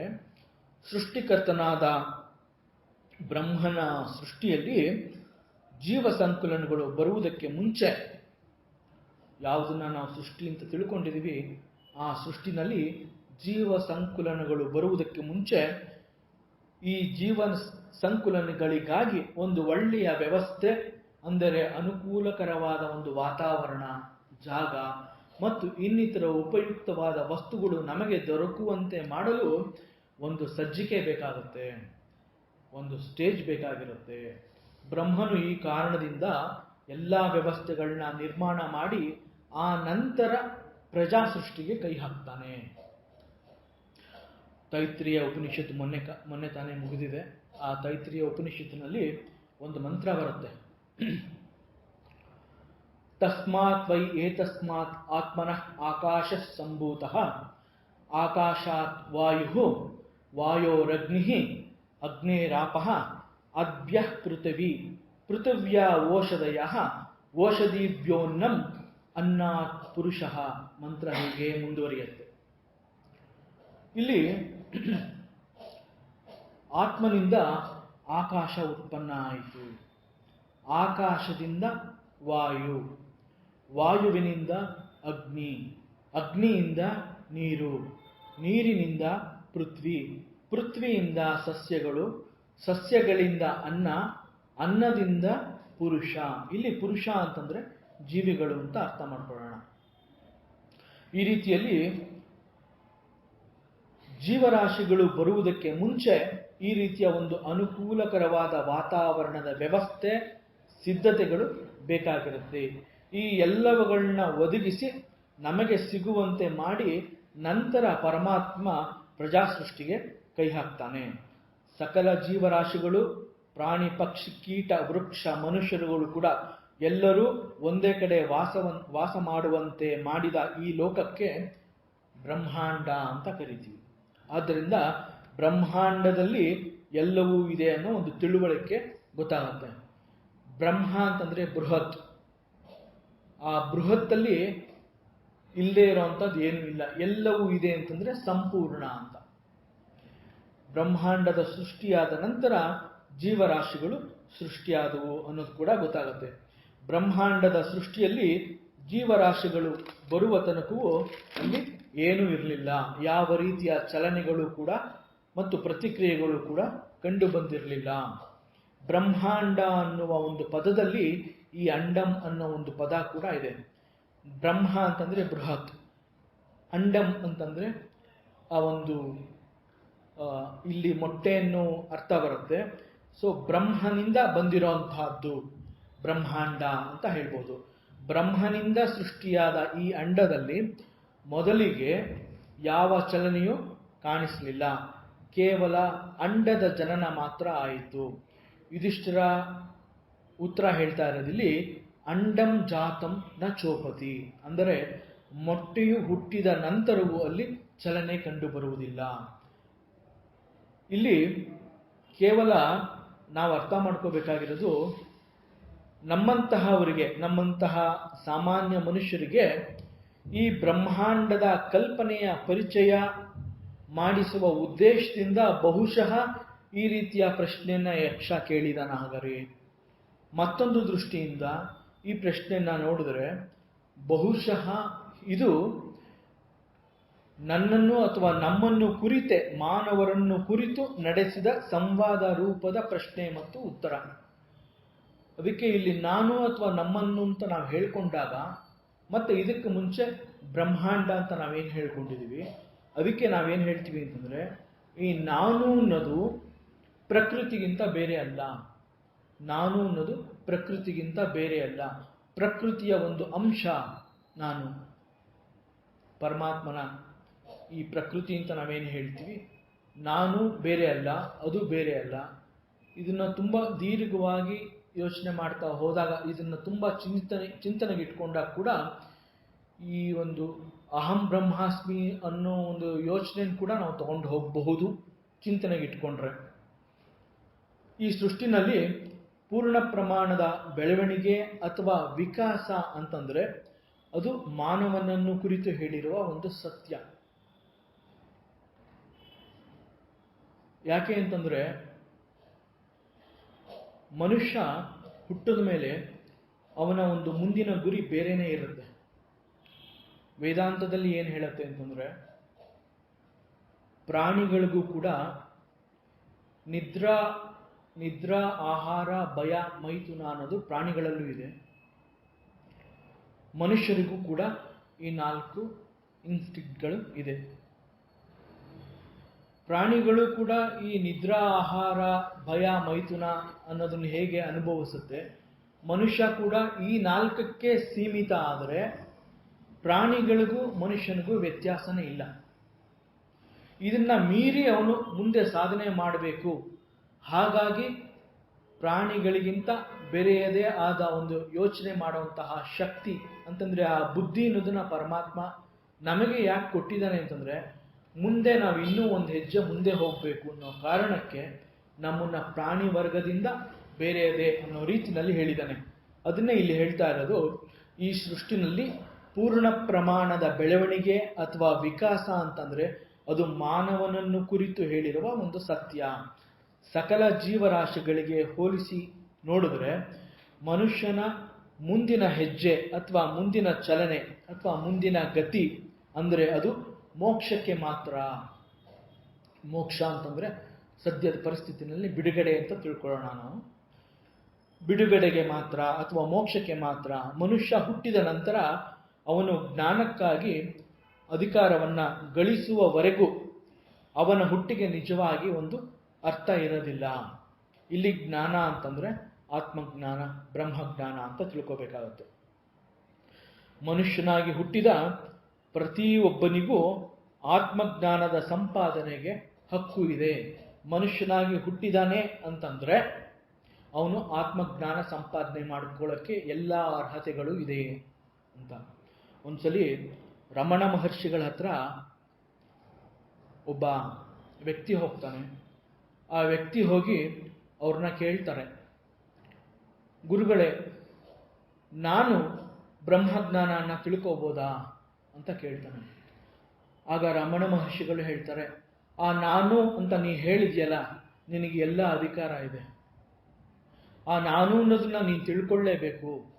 ನಿನಗೆ ಸಂಪೂರ್ಣವಾದ ಅಧಿಕಾರ ಇದೆ, ಅರ್ಹತೆ ಇದೆ, ನೀನು ತಿಳ್ಕೊ ಅಂತಂದ್ರೆ ಇಲ್ಲಿ ಮನುಷ್ಯನಾದವನು ಈ ಒಂದು ಆತ್ಮಜ್ಞಾನ ಅಥವಾ ಬ್ರಹ್ಮಜ್ಞಾನನ ಪಡೆದುಕೊಳ್ಳುವ ಅಥವಾ ಗಳಿಸುವ ಸಂಪೂರ್ಣ ಅರ್ಹತೆ ಅವನಿಗಿದೆ. ಆದರೆ ಆ ಜಾಗಕ್ಕೆ ಅವನು ಬರಬೇಕು ಅಷ್ಟೆ. ಮನುಷ್ಯನಾಗಿ ಹುಟ್ಟಿದ ಮೇಲೆ ಎಲ್ಲರಂತೆ ಎಲ್ಲ ಸೌಕರ್ಯಗಳು ಅವನಿಗಿದೆ. ಎಷ್ಟರ ಮಟ್ಟಿಗೆ ಅವನು ಈ ಸೃಷ್ಟಿನಲ್ಲಿ ಅದನ್ನು ಉಪಯೋಗಿಸ್ಕೊಳ್ತಾನೆ ಅದು ಅವನಿಗೆ ಬಿಟ್ಟ ವಿಚಾರ. ಬಾಯಲ್ಲಿ ಹೇಳ್ತಾರೆ ನನಗೆ ಅದೃಷ್ಟ ಇಲ್ಲ, ನಾನು ಕೇಳ್ಕೊಂಡು ಬಂದಿಲ್ಲ. ಇಲ್ಲಿ ಕೇಳ್ಕೊಂಡು ಬಂದಿಲ್ಲ ಅಂತಂದ್ರೆ ನನಗೆ ಬೇಕು ಅನ್ನೋ ಬಯಕೆ ಫಸ್ಟ್ ನನ್ನಲ್ಲಿ ಇರಬೇಕು. ನನಗೆ ಇಂಥದ್ದು ಬೇಕು. ಹೇಗೆ ನಾವು ಪ್ರಪಂಚದ ವಸ್ತುಗಳಿಗೆ ನಾವು ಆಸೆ ಪಟ್ಟು ಅದು ನನಗೆ ಬೇಕೇ ಬೇಕು ಅಂತ ಹೇಳ್ತೀನಿ, ಅಲ್ಲಿ ಬೇಕೇ ಬೇಕು ಅನ್ನೋ ಒಂದು ಹಠ ಮಾಡೋದಕ್ಕೆ ಬುದ್ಧಿ ಇದೆ. ಇಲ್ಲಿ ಜ್ಞಾನ ಬೇಕೇ ಬೇಕು ಅನ್ನೋ ಹಠ ಮಾಡೋದಕ್ಕೂ ಕೂಡ ಅದೇ ಬುದ್ಧಿನೇ ಬೇಕಾಗಿರೋದು ನಮಗೆ. ಆದರೆ ಆ ಜಾಗಕ್ಕೆ ನಾವು ಹೋಗಬೇಕು ಅಷ್ಟೆ. ಅಲ್ಲಿ ಹೋಗೋ ನಿರ್ಧಾರನ ನಾವು ಮಾಡಬೇಕು. ಅದರಿಂದ ಮನುಷ್ಯನಾಗಿ ಹುಟ್ಟಿದ ಪ್ರತಿಯೊಬ್ಬರಿಗೂ ಈ ಆತ್ಮಜ್ಞಾನದ ಸಂಪಾದನೆಗೆ ಹಕ್ಕು ಇದೆ. ಆ ಹಕ್ಕನ್ನ ಅವನು ಪಡೆದುಕೊಳ್ಳಲೇಬೇಕು. ವೇದಾಂತದ ಅಪೇಕ್ಷೆ ಕೂಡ ಅದೇ ಆಗಿದೆ. ಮಾನವನಾಗಿ ಹುಟ್ಟಿದ ಮೇಲೆ ನನ್ನ ಮೂಲ ಉದ್ದೇಶ ನಾನು ತಿಳಿದುಕೊಳ್ಳಲೇಬೇಕು. ನನ್ನ ಪ್ರಪ್ರಥಮ ಮತ್ತು ಕೊನೆಯ ಕರ್ತವ್ಯ ಕೂಡ ಈ ಮುಕ್ತಿಯ ಅನುಭವ, ಇದನ್ನು ತಿಳ್ಕೊಳ್ಳೇಬೇಕು. ಇಲ್ಲಿ ಮುಕ್ತಿಯ ಅನುಭವ ಅಂತಂದಾಗ ಅನೇಕ ಜನರಿಗೆ ಮರಣವಾದ ನಂತರ ಸಿಗೋ ಒಂದು ಸ್ಥಾನ ಅಂತ ತಿಳ್ಕೊಂಡಿದ್ದಾರೆ.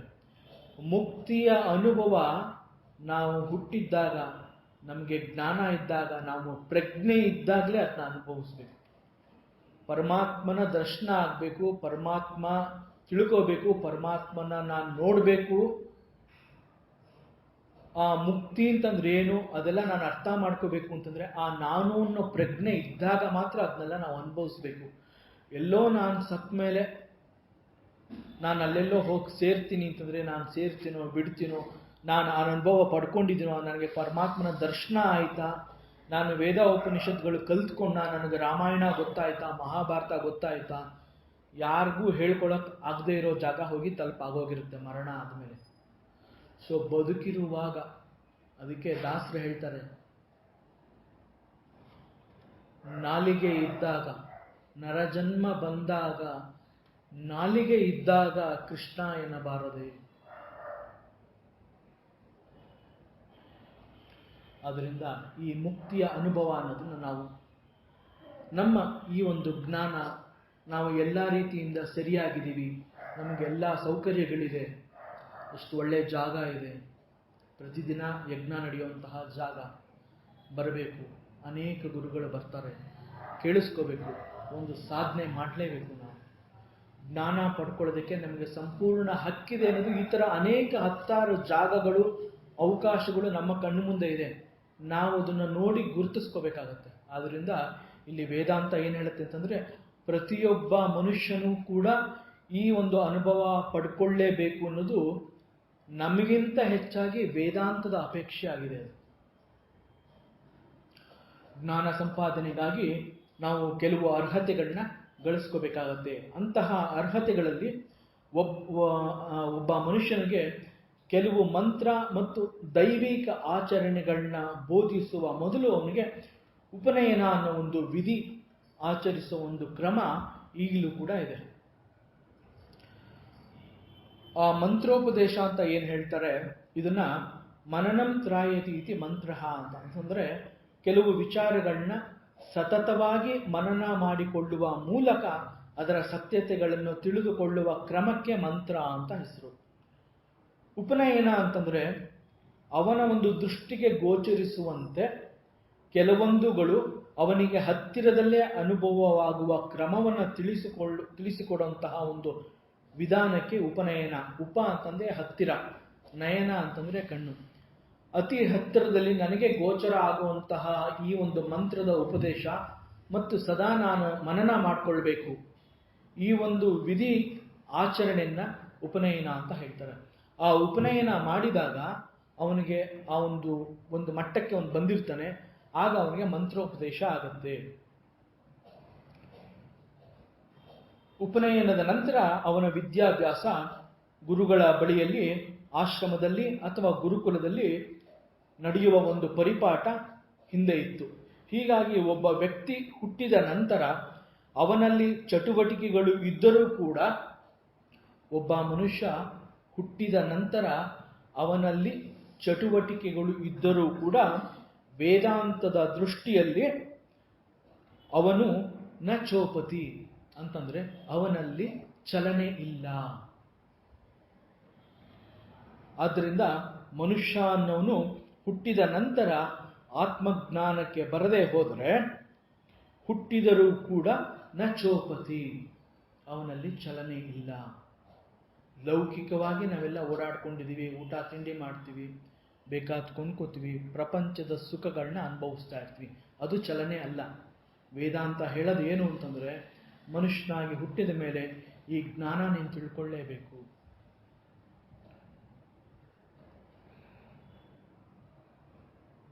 ಅವನ ಹುಟ್ಟಿಗೆ ಏನು ಪ್ರಯೋಜನ ಇಲ್ಲ. ತುಂಬ ಅರ್ಥಗರ್ಭಿತವಾಗಿ, ಪ್ರಶ್ನೆಯಷ್ಟೇ ಸೂಕ್ಷ್ಮವಾಗಿ ನಮ್ಮ ಒಂದು ಮೂಲ ಉದ್ದೇಶ ಮತ್ತು ಗುರಿಯನ್ನ ಇಟ್ಕೊಂಡು ತಿಳಿಸುವ ಸಲುವಾಗಿ ಯುಧಿಷ್ಠಿರ ಹೇಳ್ತಾನೆ, ಯಕ್ಷನ ಪ್ರಶ್ನೆ ಕಿಂ ಸ್ವಿತ್ ಜಾತಂ ನ ಚೋಪತಿ ಅನ್ನೋ ಪ್ರಶ್ನೆಗೆ ಅಂಡಂ ಜಾತಂ ನ ಚೋಪತಿ ಅಂತ ಅತ್ಯಂತ ಸಮರ್ಪಕವಾಗಿ ಉತ್ತರ ಕೊಡ್ತಾನೆ. ವೇದಾಂತದಲ್ಲಿ ಒಂದು ಸಂಶಯ ಬರುತ್ತೆ ಎಲ್ಲರಿಗೂ, ಉಪನಯನ ಅಂತಂದ್ರೆ ಇದು ಒಂದು ಬ್ರಾಹ್ಮಣ ವರ್ಗದಲ್ಲಿ ಮಾತ್ರ ಇರುವಂತಹದ್ದ ಮತ್ತು ಗಂಡು ಮಕ್ಕಳುಗಳಿಗೆ ಮಾತ್ರನಾ? ಹಾಗಾದರೆ ಬೇರೆ ಕಡೆ ಹುಟ್ಟಿರೋಂತಹವರು ಹೆಣ್ಣು ಮಕ್ಕಳುಗಳು ಉಪನಯನ ಇಲ್ಲ ಅಂತಂದ್ರೆ ಅವರು ಗುರುಗಳ ಹತ್ರ ಹೋಗಿ ವಿದ್ಯಾಭ್ಯಾಸ ಮಾಡೋಕ್ಕಾಗತ್ತಾ? ಅವರಿಗೆ ಈ ಜ್ಞಾನ ಸಿಗತ್ತಾ ಅನ್ನೋ ಒಂದು ಸಂಶಯ ಸಾಮಾನ್ಯವಾಗಿ ಕಾಡುವಂಥದ್ದು ಕೇಳದೇ ಇರಬಹುದು. ಇದನ್ನು ಬಾಯಿ ಬಿಟ್ಟು ಕೇಳದೇ ಇರಬಹುದು, ಆದರೆ ಸಂಶಯ ಬರುತ್ತೆ. ಅದಕ್ಕೆ ವೇದಾಂತದಲ್ಲಿ ಲಿಂಗ ಭೇದ ಇಲ್ಲ. ವೇದಾಂತದಲ್ಲಿ ಲಿಂಗ ಭೇದ ಇಲ್ಲ. ಆದರೆ ಆ ದೃಷ್ಟಿನಲ್ಲಿ ವೇದಾಂತದಲ್ಲಿ ಲಿಂಗ ಭೇದ ಇಲ್ಲ ಅಂತ ಹೇಳಿದ ತಕ್ಷಣ ನನಗೆ ಅರ್ಹತೆ ಸಿಕ್ತು ಅಂತಲ್ಲ, ಆ ವೇದಾಂತ ನಾನು ಅಷ್ಟು ಗೌರವಪೂರ್ವಕವಾಗಿ ಅದನ್ನು ಒಪ್ಕೊಳ್ಳೋ ಒಂದು ದಿಟ್ಟ ಶಕ್ತಿ ನಾನು ನನ್ನಲ್ಲಿ ಬೆಳೆಸ್ಕೊಂಡಿರಬೇಕು. ಆವಾಗ ನಾನು ಹೇಳ್ಬಹುದು ವೇದಾಂತದಲ್ಲಿ ಲಿಂಗ ಭೇದ ಇಲ್ಲ ಅಂತ. ಆ ಎತ್ತರದ ಮಟ್ಟಕ್ಕೆ ನಾನು ಬೆಳೆಯುವಷ್ಟು ಗಟ್ಟಿಗತನ ನನ್ನಲ್ಲಿ ಬರಬೇಕು, ಆ ಪ್ರಜ್ಞೆ ಬಂದಿರಬೇಕು. ಈ ರೀತಿ ಯೋಚನೆ ಮಾಡಿದಾಗ ವೇದಾಂತದಲ್ಲಿ ಲಿಂಗ ಭೇದ ಇಲ್ಲ. ಪುರಾಣಗಳಲ್ಲಿ ಹಾಗೂ ಇನ್ನಿತರ ಅನೇಕ ಶಾಸ್ತ್ರ ಗ್ರಂಥಗಳ ಅನೇಕ ಕಡೆಗಳಲ್ಲಿ ಸ್ತ್ರೀಯರಿಗೂ ಕೂಡ ವೇದಾಧ್ಯಯನ ಮಾಡುವ ಅವಕಾಶ ಇತ್ತು, ಹಾಗೂ ಅವರಿಗೂ ಕೂಡ ಒಂದು ಉಪನಯನದ ವಿಧಿಗಳು ಇತ್ತು ಅನ್ನೋದು ಅನೇಕ ಕಡೆಗಳಲ್ಲಿ ನಾವು ಕೇಳಿಸ್ಕೊಂಡಿದ್ದೀವಿ, ತಿಳ್ಕೊಂಡಿದ್ದೀವಿ, ಅನುಭವಿಗಳು ಹೇಳಿದ್ದಾರೆ. ನಾವು ಬೃಹದಾರಣ್ಯಕ ಉಪನಿಷತ್ತು ಆ ಥರ ಒಂದು ಉಪನಿಷತ್ಗೆ ಹೋದಾಗ ನಮಗಲ್ಲಿ ಗೊತ್ತಾಗತ್ತೆ. ಆ ಉಪನಿಷತ್ತಿನಲ್ಲಿ ಕಾತ್ಯಾಯಿನಿ, ಮೈತ್ರೇಯಿ, ಗಾರ್ಗೆಯಿ ಮತ್ತು ಯೋಗ ವಾಸಿಷ್ಠದಲ್ಲಿ ಚೂಡಾಲ, ಇವರೆಲ್ಲ ಹೆಣ್ಣು ಮಕ್ಕಳುಗಳು, ದೊಡ್ಡ ಮೇಧಾವಿಗಳು. ಇವರುಗಳೆಲ್ಲ ವಾದಿನಿಯರು ಅಂತಲೇ ಬ್ರಹ್ಮವಾದಿನಿಯರು ಅಂತಲೇ ಕರೀತಾ ಇದ್ರು ಅವ್ರುಗಳನ್ನ. ಅಷ್ಟು ಅದ್ಭುತವಾಗಿ ಅವರು ವೇದಾಧ್ಯಯನ ಮಾಡಿರ್ತಾರೆ.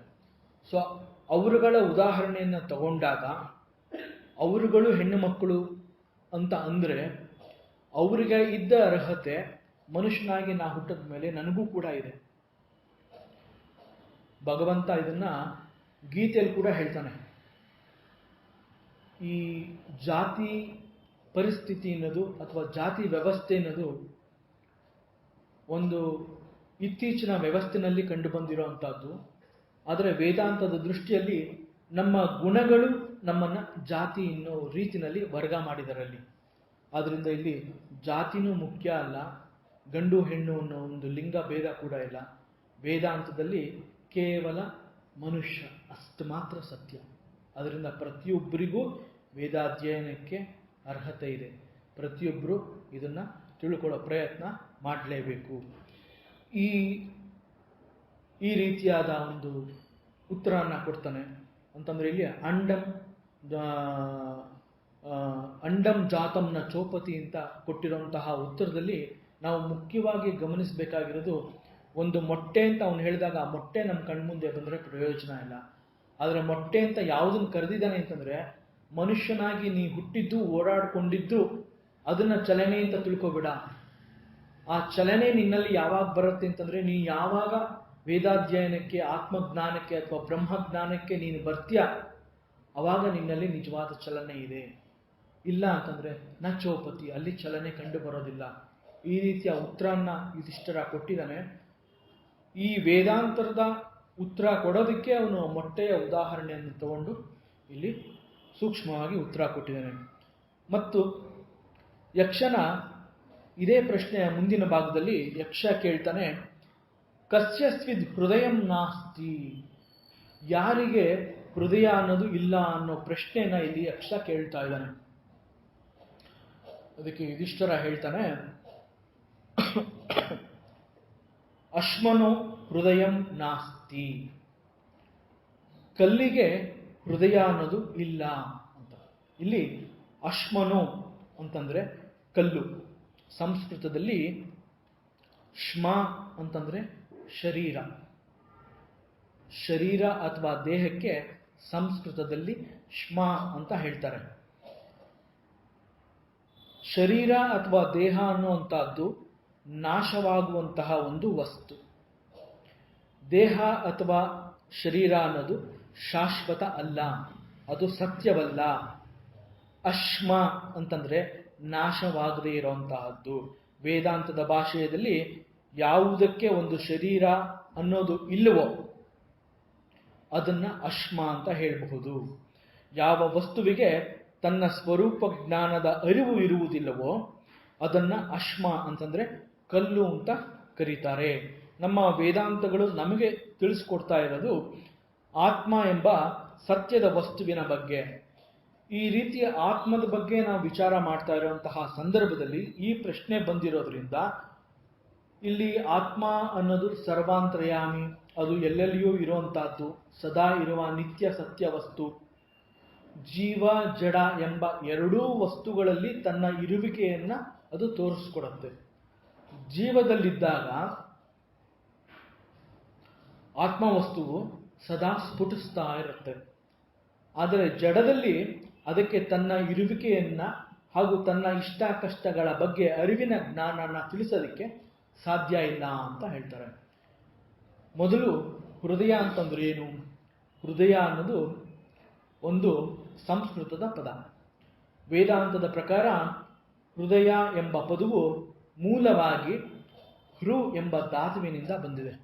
ತುಂಬ ಅರ್ಥಗರ್ಭಿತವಾದ ಪದ ಇದು ಹೃದಯ ಅಂತ. ಇಲ್ಲಿ ಹೃ ಅಂತಂದ್ರೆ ಹೃ ಧಾತುವಿನಿಂದ ಬಂದದ್ದು. ಹೃ ಅಂತಂದ್ರೆ ಕೊಡೋ ಅಂತದ್ದು. ದ ಅಂತಂದ್ರೆ ತೆಗೆದುಕೊಳ್ಳುವಂತಹದ್ದು.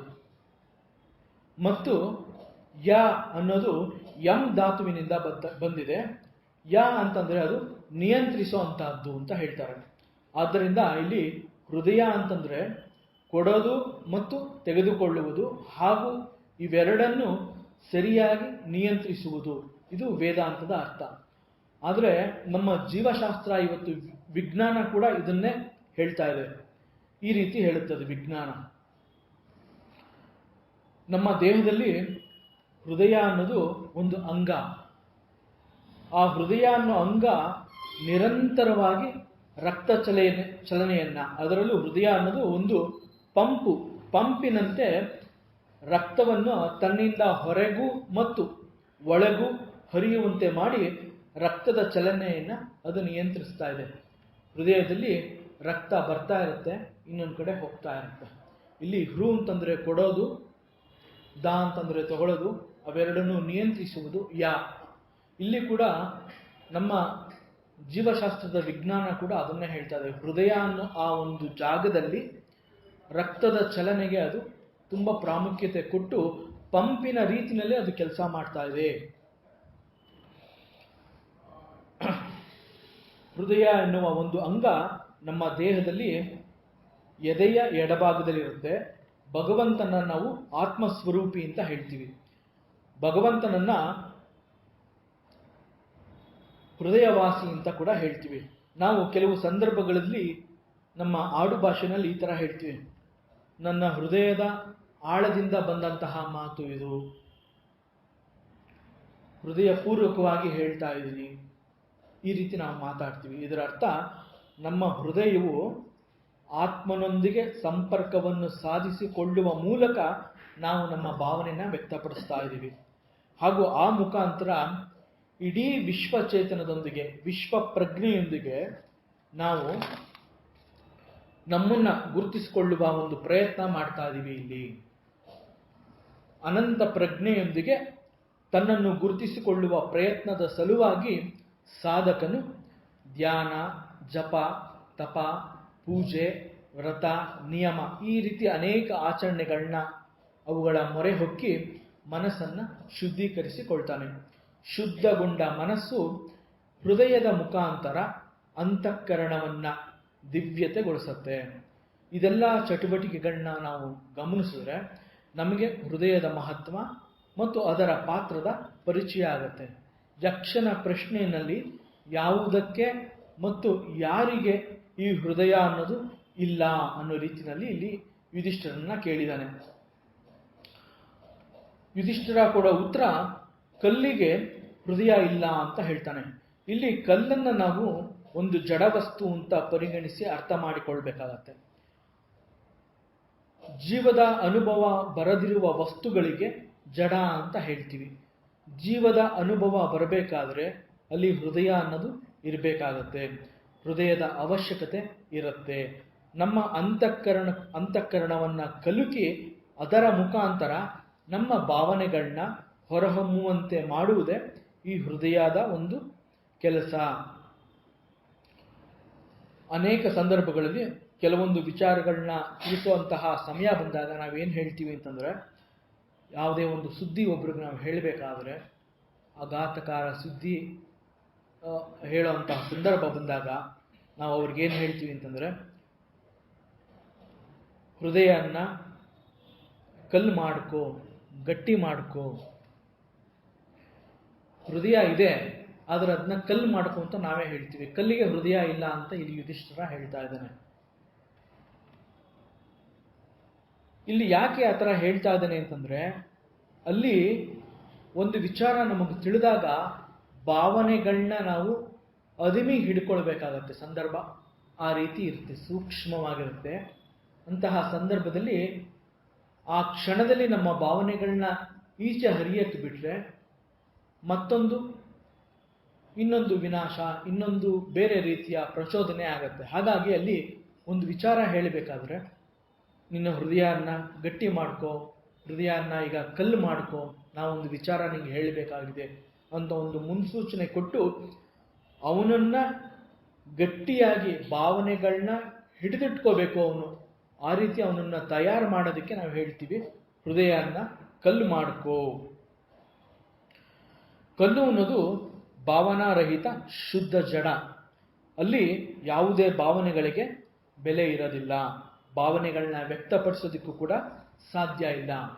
ಹಾಗಾದರೆ ಈ ಪ್ರಶ್ನೆಯಲ್ಲಿ ವೇದಾಂತದ ಹುರುಳು ಅನ್ನುವಂಥದ್ದು ಇರೋದಾದರೂ ಎಲ್ಲಿ? ಸ್ವಲ್ಪ ಯೋಚನೆ ಮಾಡಿದ್ರೆ, ನಾನು ಅನ್ನೋದು ಒಂದು ಪ್ರಜ್ಞೆ. ಈ ನಾನು ಅನ್ನೋದು ಈ ದೇಹ ಅಲ್ಲ. ಹೃದಯ ಅನ್ನೋದು ದೇಹದಲ್ಲಿರುವ ಅನೇಕ ಅಂಗಗಳಲ್ಲಿ ಒಂದು. ಆದರೆ ಆತ್ಮನು ಅಥವಾ ಆತ್ಮ ಎಂಬುದು ಈ ದೇಹನೂ ಅಲ್ಲ ಅಥವಾ ಅಂಗನೂ ಅಲ್ಲ. ಅದರಂತೆ ನಾನು ಅನ್ನೋದು ಈ ಮನಸ್ಸು ಅನ್ನೋದು ಕೂಡ ಅಲ್ಲ.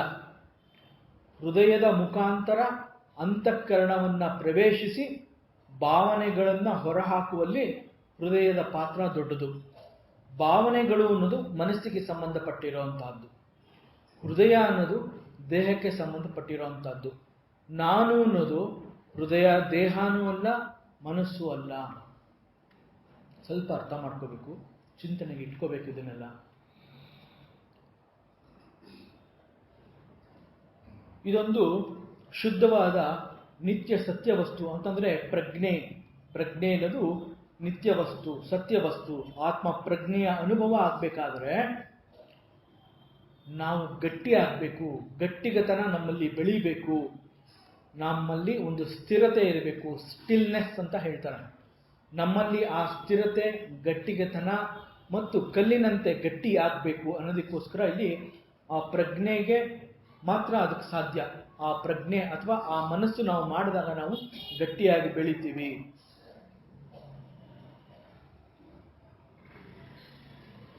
ಲೌಕಿಕವಾಗಿ ಇದನ್ನ ಒಪ್ಕೊಳ್ಳೋದು ತುಂಬಾ ಕಷ್ಟ. ಆದರೆ ವೇದಾಂತದ ದೃಷ್ಟಿಕೋನದಿಂದ ವಿಕಾಸವನ್ನು ಬಯಸುವ ನಾವು ಗಟ್ಟಿಯಾಗಿ ಬೇರೂರಲೇಬೇಕಾಗಿರೋದ್ರಿಂದ ಯುಧಿಷ್ಠಿರ ಯಕ್ಷನ ಪ್ರಶ್ನೆಯಾದ ಯಾವುದಕ್ಕೆ ಹೃದಯ ಇಲ್ಲ ಅಂತ ಕೇಳಿದಾಗ ಯುಧಿಷ್ಠಿರ ಹೇಳ್ತಾನೆ, ಕಲ್ಲಿಗೆ ಹೃದಯ ಇಲ್ಲ ಅಂತ ಹೇಳ್ತಾನೆ. ಇಲ್ಲಿ ಕಲ್ಲು ಅನ್ನೋದು ಗಟ್ಟಿಗತನಕ್ಕೆ, ಆತ್ಮನಿಗೆ ಹೋಲಿಕೆ ಮಾಡಿ ಹೇಳಬೇಕಾದ್ರೆ ಆ ಒಂದು ಸ್ಥಿರತೆ, ನಾವು ಒಂದು ನಿರ್ಧಾರ ತಗೋತೀವಿ, ನಾ ಈ ಒಂದು ಜ್ಞಾನ ಸಂಪಾದನೆ ಮಾಡಬೇಕು, ಇಂಥದ್ದು ಓದಬೇಕು, ಇಂಥದ್ದು ಕಲಿಬೇಕು. ಇಲ್ಲಿ ಒಂದು ಸ್ಥಿರತೆ, ಆ ಸ್ಥಿರತೆ ನಮ್ಮನ್ನ ಸದಾ ಕಾಯಬೇಕು. ಆ ಸ್ಥಿರತೆನ ನಾವು ಉಳಿಸ್ಕೋಬೇಕಾದ್ರೆ ನಾವು ಗಟ್ಟಿ ಆಗಬೇಕು, ಕಲ್ಲಿನಷ್ಟೇ ಬಲಶಾಲಿ ಆಗಬೇಕು. ಆ ಗಟ್ಟಿಗತನ ನಮ್ಮಲ್ಲಿ ಬರಬೇಕು. ಹಾಗಾಗಿ ಕಲ್ಲನ್ನ ಇಲ್ಲಿ ಜಡ ಅಂತ ಹೇಳುವ ಮುಖಾಂತರ ಆತ್ಮನನ್ನ ಜಡ ಅಂತ ಹೇಳ್ತಾ ಇಲ್ಲ, ಅದರ ಸ್ವಭಾವ, ಕಲ್ಲಿನ ಸ್ವಭಾವ, ಕಲ್ಲಿನ ಗಟ್ಟಿಗತನನ್ನ ಇಲ್ಲಿ ಹೇಳ್ತಾ ಇರೋದು. ಈ ರೀತಿ ತುಂಬ ವಿಚಾರ ಮಾಡಿ ಸತ್ಯನ ತಿಳ್ಕೋಬೇಕಾಗತ್ತೆ. ಈ ಪ್ರಶ್ನೆಯ ಕೊನೆಯ ಭಾಗದಲ್ಲಿ ಯಕ್ಷ ಕೇಳ್ತಾನೆ, ಕಿಂ ಸ್ವಿತ್ ವೇಗೇನ ವರ್ಧತೆ, ಯಾವುದು ತನ್ನದೇ ವೇಗದಿಂದ ಬೆಳೆಯುತ್ತೆ? ಇದಕ್ಕೆ ಯುಧಿಷ್ಠಿರ ಹೇಳ್ತಾನೆ, ನದಿ ವೇಗೇನ ವರ್ಧತೆ. ನದಿಯು ತನ್ನದೇ ವೇಗ ಅಥವಾ ರಭಸ ಅಥವಾ ತನ್ನ ಸಾಮರ್ಥ್ಯದಿಂದ ನದಿ ತನ್ನ ಬೆಳವಣಿಗೆಯನ್ನ ತಾನೇ ನೋಡ್ಕೊಳ್ಳುತ್ತೆ. ಯಾರ ಮೇಲೂ ಅದು ಅವಲಂಬಿತ ಆಗಿಲ್ಲ. ನದಿ ಪಾತ್ರದ ಬೆಳವಣಿಗೆಗೆ ತನ್ನ ರಭಸ ಅಥವಾ ತನ್ನ ವೇಗನ್ನ ಮಾತ್ರ ಗುರುತಿಸಿಕೊಂಡು ಬೆಳೆಯುತ್ತೆ. ಅದು ಯಾರ ಮೇಲೂ ಅವಲಂಬಿತ ಆಗಿಲ್ಲ. ಇಲ್ಲಿ ನದಿನ ಯಾವ ಕಾರಣ ಕೊಟ್ಟು ಯುಧಿಷ್ಠಿರ ಈ ಉತ್ತರ ಕೊಡ್ತಾ ಇದ್ದಾನೆ? ಇಲ್ಲಿ ಈ ಮುಂಚಿನ 3 ಪ್ರಶ್ನೆಗಳಲ್ಲಿ ಆತ್ಮಕ್ಕೆ ಸಂಬಂಧಪಟ್ಟಿರೋ ಅಂತಹದ್ದೇ, ಆದರೆ ಇಲ್ಲಿ ನದಿಯ ವಿಚಾರ ತಗೊಂಡು ಮತ್ತೆ ಆತ್ಮದ ಬೆಳವಣಿಗೆ ಅಂತಂದ್ರೆ, ಇಲ್ಲಿ ಆತ್ಮದ ಬೆಳವಣಿಗೆ ಅಂತಂದ್ರೆ ಪರಮಾತ್ಮನ ಬೆಳವಣಿಗೆನ ಅಂತಂದ್ರೆ ಇಲ್ಲ, ನಮ್ಮ ಬೆಳವಣಿಗೆ, ನಮ್ಮಲ್ಲಿ ಆತ್ಮವನ್ನು ನಾವು ಗುರುತಿಸ್ಕೋಬೇಕು, ನಮ್ಮಲ್ಲಿ ಪರಮಾತ್ಮ ನಾವು ಕಂಡುಕೋಬೇಕು. ಹಾಗಾಗಿ ಇಲ್ಲಿ ಆತ್ಮ ಅಂತ ತಿಳ್ಕೊಬೇಕಾದ್ರೆ ಅದನ್ನ ನಾವು ಅಂತ ತಿಳ್ಕೋಬೇಕು. ನಮ್ಮ ಬೆಳವಣಿಗೆ ನಾವೇ ಮಾಡ್ಕೋಬೇಕಾಗತ್ತೆ. ಆ ನಮ್ಮ ಬೆಳವಣಿಗೆಯನ್ನ ನಾವೇ ಹೇಗೆ ಮಾಡ್ಕೋಬೇಕು ಅನ್ನೋ ವಿಚಾರನ ಹೇಳೋದಕ್ಕೋಸ್ಕರ ಇಲ್ಲಿ ನಮ್ಮ ಬೆಳವಣಿಗೆ ಅಥವಾ ನಮ್ಮ ಇಲ್ಲಿ ಆತ್ಮಜ್ಞಾನ ಜಾಸ್ತಿ ಆಗ್ಬೇಕಾದ್ರೆ ನಾವೇನ್ ಮಾಡಬೇಕು ಅನ್ನೋದಕ್ಕೆ ಒಂದು ನದಿಯ ಹೋಲಿಕೆ ಕೊಟ್ಟು ಇಲ್ಲಿ ಯುಧಿಷ್ಠಿರ ಹೇಳ್ತಾನೆ, ನದಿ ವೇಗೇನ ವರ್ಧತೆ. ನದಿಯು ತನ್ನ ಪಾತ್ರವನ್ನ, ನದಿ ಪಾತ್ರವನ್ನ ಬೆಳೆಸ್ಕೊಳ್ಳಲು, ಹೆಚ್ಚಿಗೆ ಮಾಡ್ಕೊಳ್ಳೋದಕ್ಕೆ ತನ್ನದೇ ವೇಗ ಅಥವಾ ತನ್ನದೇ ರಭಸನ ಉಪಯೋಗಿಸ್ಕೊಂಡು ತನ್ನ ಬೆಳವಣಿಗೆಯನ್ನ ಕಂಡುಕೊಳ್ಳುತ್ತೆ. ಅದೇ ರೀತಿ ನಮ್ಮ ಬೆಳವಣಿಗೆ, ನಮ್ಮ ಸಾಧನೆಯನ್ನ ನಾವೇ ಹೇಗೆ ಮಾಡ್ಕೋಬಹುದು ಅನ್ನೋ ಉತ್ತರನ ಇಲ್ಲಿ ಯುಧಿಷ್ಠಿರ ಇಲ್ಲಿ ಕೊಡ್ತಾ ಇದ್ದಾನೆ. ಆ ಉತ್ತರನ ನಾವು ಮುಂದಿನ ವಾರ ನೋಡೋಣ. ಬ್ರಹ್ಮ ಮುರಾರಿ ಸುರಾರ್ಚಿತ ಲಿಂಗಂ ನಿರ್ಮಲ ಭಾಸಿತ ಶೋಭಿತ ಲಿಂಗಂ ಜನ್ಮಜ ದುಃಖ ವಿನಾಶಕ ಲಿಂಗಂ ತತ್ಪ್ರಣಮಾಮಿ ಸದಾ ಶಿವಲಿಂಗಂ. ದೇವಮುನಿ ಪ್ರವರಾರ್ಚಿತ ಲಿಂಗಂ ಕಾಮದಹಂ ಕರುಣಾಕರಲಿಂಗಂ ರಾವಣದರ್ಪ ವಿನಾಶನಲಿಂಗಂ ತತ್ಪ್ರಣಮಾಮಿ ಸದಾ ಶಿವಲಿಂಗಂ. ಸರ್ವಸುಗಂಧಿ ಸುಲೇಪಿತಲಿಂಗಂ ಬುದ್ಧಿವಿವರ್ಧನ ಕಾರಣಲಿಂಗಂ ಸಿದ್ಧಸುರಾಸುರವಂದಿತಲಿಂಗಂ ತತ್ಪ್ರಣಮಾಮಿ ಸದಾ ಶಿವಲಿಂಗಂ. ಕನಕಮಹಾಮಣಿಭೂಷಿತಲಿಂಗಂ ಪಣಿಪತಿವೇಷ್ಟಿತ ಶೋಭಿತಲಿಂಗಂ ದಕ್ಷಸುಯಜ್ಞ ವಿನಾಶನಲಿಂಗಂ ತತ್ಪ್ರಣಮಾಮಿ ಸದಾ ಶಿವಲಿಂಗಂ. ಕುಂಕುಮಚಂದನಲೇಪಿತಲಿಂಗಂ ಪಂಕಜಹಾರ ಸುಶೋಭಿತಲಿಂಗಂ ಸಂಚಿತ ಪಾಪ ವಿನಾಶನಲಿಂಗಂ ತತ್ಪ್ರಣಮಾಮಿ ಸದಾ ಶಿವಲಿಂಗಂ. ದೇವಗಣಾರ್ಚಿತ ಸೇವಿತಲಿಂಗಂ ಭಾವೈರ್ಭಕ್ತಿಭರೇವ ಚ ಲಿಂಗಂ ದಿನಕರ ಕೋಟಿ ಪ್ರಭಾಕರಲಿಂಗಂ ತತ್ಪ್ರಣಮಾಮಿ ಸದಾ ಶಿವಲಿಂಗಂ. ಅಷ್ಟದಲೋಪರಿವೇಷ್ಟಿತಲಿಂಗಂ ಸರ್ವಸಮುದ್ಭವ ಕಾರಣಲಿಂಗಂ ಅಷ್ಟದರಿದ್ರ ವಿನಾಶನಲಿಂಗಂ ತತ್ಪ್ರಣಮಾಮಿ ಸದಾ ಶಿವಲಿಂಗಂ. ಸುರಗುರು ಸುರವರ ಪೂಜಿತಲಿಂಗಂ ಸುರವನ ಪುಷ್ಪ ಸದಾರ್ಚಿತಲಿಂಗಂ ಪರಾತ್ಪರಂ ಪರಮಾತ್ಮಕಲಿಂಗಂ ತತ್ಪ್ರಣಮಾಮಿ ಸದಾ ಶಿವಲಿಂಗಂ. ಲಿಂಗಾಷ್ಟಕಮಿದಂ ಪುಣ್ಯಂ ಯಃ ಪಠೇತ್ ಶಿವಸನ್ನಿಧೌ ಶಿವಲೋಕಮವಾಪ್ನೋತಿ ಶಿವೇನ ಸಹ ಮೋದತೆ. ಓಂ ಪೂರ್ಣಮದಃ ಪೂರ್ಣಮಿದಂ ಪೂರ್ಣಾತ್ ಪೂರ್ಣಮುದಚ್ಯತೆ ಪೂರ್ಣಸ್ಯ ಪೂರ್ಣಮಾದಾಯ ಪೂರ್ಣಮೇವಾವಶಿಷ್ಯತೆ. ಓಂ ಶಾಂತಿ ಶಾಂತಿ ಶಾಂತಿ. ಶ್ರೀ ಸದ್ಗುರು ಶ್ರೀ ಚಿಕ್ಕಲಿಂಗಣ್ಣ ಸ್ವಾಮಿಗಳವರ ಪಾದಾರವಿಂದಗಳಿಗೆ ಈ ಪ್ರವಚನವನ್ನು ಅರ್ಪಿಸೋಣ. ಶ್ರೀಕೃಷ್ಣ ಅರ್ಪಣಮಸ್ತು.